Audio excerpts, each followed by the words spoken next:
जम्मू कश्मीर के मुख्यमंत्री उमर अब्दुल्ला ने जो वाइस प्रेसिडेंट ऑफ इंडिया ने इस्तीफ़ा दिया अपने स्वास्थ्य को लेकर, जिन्होंने ये हवाला दिया कि उनकी सेहत में थोड़ा सा बदलाव आया है और उन्होंने इस्तीफ़ा दिया है। ये कहकर उमर अब्दुल्ला ने कहा कि ये पहली बार देखा गया है और हम कामना करते, उनके लिए प्रार्थना करते वो जल्द ठीक हो जाए। ये बात पूछे जाने पर कि कांग्रेस जिस तरह से अब प्रोटेस्ट कर रही है राज्य का दर्जा बहाल होने पर, तो उमर अब्दुल्ला ने बातों बातों में ये इशारा दे दिया कि उनके नेतृत्व में ऐसा कुछ है नहीं, यानी कि अगर गठबंधन वाली सरकार चल रही है तो नेशनल कॉन्फ्रेंस को साथ लेके चलना था। लेकिन बिलाखिर अगर वो राज्य का दर्जा की मांग कर रहे हैं, ये भी सही है, हम सबको मिलकर इस चीज़ को उठाना चाहिए। लेकिन जिस तरह से उमर अब्दुल्ला या नेशनल कॉन्फ्रेंस के जितने भी नेता हैं इस बात पर जोर दे रहे हैं कि कांग्रेस ने अलग से राज्य का दर्जा मांग करने की जो बात की है, तो कहीं ना कहीं जो गठबंधन वाली सरकार है आगे जाकर उस पर कहीं असर ना पड़े। क्या है पूरी खबर, आप इस रिपोर्ट में देखिए क्या कुछ कहा उमर अब्दुल्ला ने।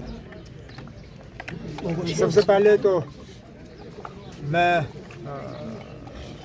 उनकी सेहत की उम्मीद रखूंगा, ऊपर वाले से दुआ करूंगा कि हमारे साबका नायब सदर जो हैं वो सेहतियाब हों, कि सेहत ठीक रहे, लंबी उम्र हो। ये पहली मर्तबा है शायद कि नायब सदर मुल्क के उन्होंने इस तरह इस्तीफ़ा दिया। जाहिर सी बात है कि उनकी सेहत ने उन्हें और काम करने की इजाज़त नहीं दी। अब चलिए उम्मीद करते हैं कि अब इसके बाद जो बनेगा वो इस कुर्सी और इस दफ्तर के साथ सही माने में इंसाफ करें ना। हम तो ये चीज़ें अखबार में पढ़ते हैं, हमसे तो किसी ने बात नहीं की। पिछले दिनों इंडिया ब्लॉक की मीटिंग हुई, उसमें भी जिक्र किया कर देते तो हम क्यों पीछे हटते ना। अब सबसे पहले तो हमने ये बेड़ा उठाया है, कैबिनेट में रेजोल्यूशन हमने पास कराया, असेंबली में रेजोल्यूशन हमने लाया।